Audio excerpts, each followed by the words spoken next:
Hello friends, food corner চ্যানেলে আপনাদের স্বাগত। শীতকালীন সবজির মরশুম তো স্টার্ট হয়ে গিয়েছে, তাই আজ আমি চলে এসেছি আপনাদের কাছে বাঁধাকপির পকোড়ার এক রেসিপি নিয়ে। এই পকোড়া দেখতেও যেমন লোভনীয়, খেতেও কিন্তু হয় খুবই সুস্বাদু। আর পকোড়া খেতে আমরা কম বেশি প্রায় সকলেই খুব ভালোবাসি। আর এই রকম বাঁধাকপির পকোড়া ভাতের সাথে খেতে তো ভালো লাগেই, এছাড়াও বিকেলবেলা স্ন্যাক্স হিসেবে চায়ের সাথেও কিন্তু খেতে লাগে দুর্দান্ত। খুবই সহজে একেবারে মুচমুচে পকোড়া আপনারা কিভাবে বানাবেন সেই রেসিপিটা আজকে আমি আপনাদের সাথে শেয়ার করব। আশা করি আপনাদের সবার খুব ভালো লাগবে। ভিডিওটা শুরু থেকে শেষ পর্যন্ত দেখার জন্য অনুরোধ রইল। আর যারা যারা এখনো পর্যন্ত আমার চ্যানেলটিকে সাবস্ক্রাইব করেননি, প্লিজ আমার চ্যানেলটিকে সাবস্ক্রাইব করে নিন। তাহলে আসুন দেখে নেওয়া যাক আজকের এই পকোড়া আমি কিভাবে বানালাম।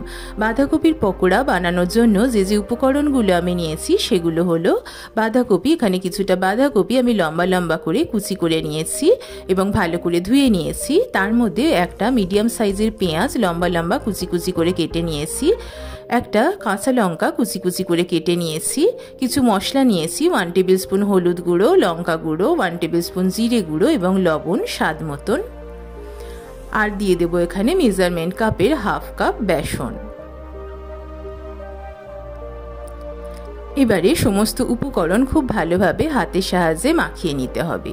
এই সময় অ্যাডিশনাল কোনো জল কিন্তু আপনারা ব্যবহার করবেন না। বাঁধাকপিতে অলরেডি জল থাকে, সেই জলই কিন্তু ছাড়বে এবং তা দিয়ে খুব ভালোভাবে কিন্তু মাখাটা হয়ে যাবে।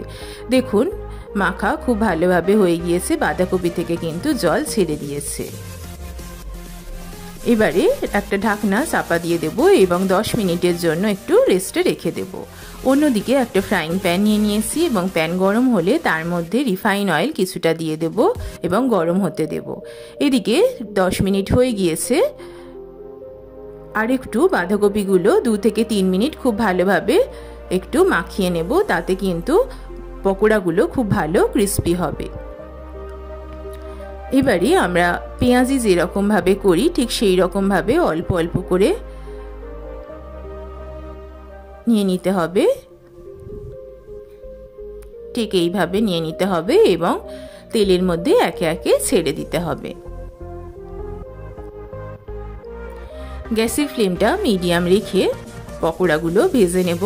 একটা সাইড হয়ে গেলে আর একটা সাইড উল্টে দিতে হবে।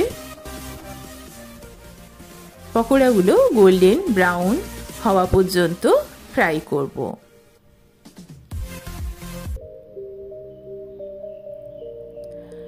দেখুন পকোড়ার কালার কিন্তু অলরেডি গোল্ডেন ব্রাউন এসে গিয়েছে। এবারে পকোড়াগুলো তুলে নেব একটা প্লেটে।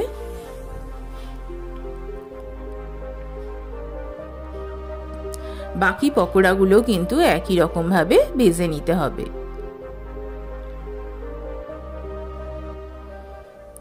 একটা সাইড হয়ে গেলে আর একটা সাইড উল্টে দেব এবং গোল্ডেন ব্রাউন করে ভেজে নেব।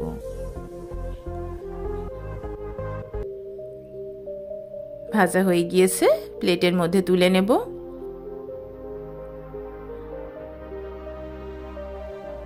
বন্ধুরা আপনারা দেখেই কিন্তু বুঝতে পাচ্ছেন কতটা মুচমুচে হয়েছে এই পকোড়া। রেডি হয়ে গেল আজকের আমার রেসিপি বাঁধাকপির পকোড়া। খুবই লোভনীয় এবং খুবই সুস্বাদু এই পকোড়া, এবং কিভাবে অনেকক্ষণ পর্যন্ত এই পকোড়া ক্রিস্পি রাখা যায় আজকে আমি যেভাবে দেখালাম সেইভাবে আপনারা ট্রাই করবেন। আশা করি আপনাদের ভালো লাগবে। আজকের আমার ভিডিওটা ভালো লাগলে ফুড কর্নার চ্যানেলকে লাইক, কমেন্ট এবং সাবস্ক্রাইব করতে ভুলবেন না। আর যারা যারা নতুন ভিউয়ার তাদের উদ্দেশ্যে বলছি আমার চ্যানেলটিকে প্লিজ সাবস্ক্রাইব করে নিন, তাতে যে কোনো ভিডিও এলে সবার আগে নোটিফিকেশন কিন্তু আপনারা পেয়ে যাবেন। আজ তাহলে আসি, চলে আসবো আবার একটা নতুন রেসিপির সাথে। ভালো থাকবেন, সুস্থ থাকবেন, ধন্যবাদ।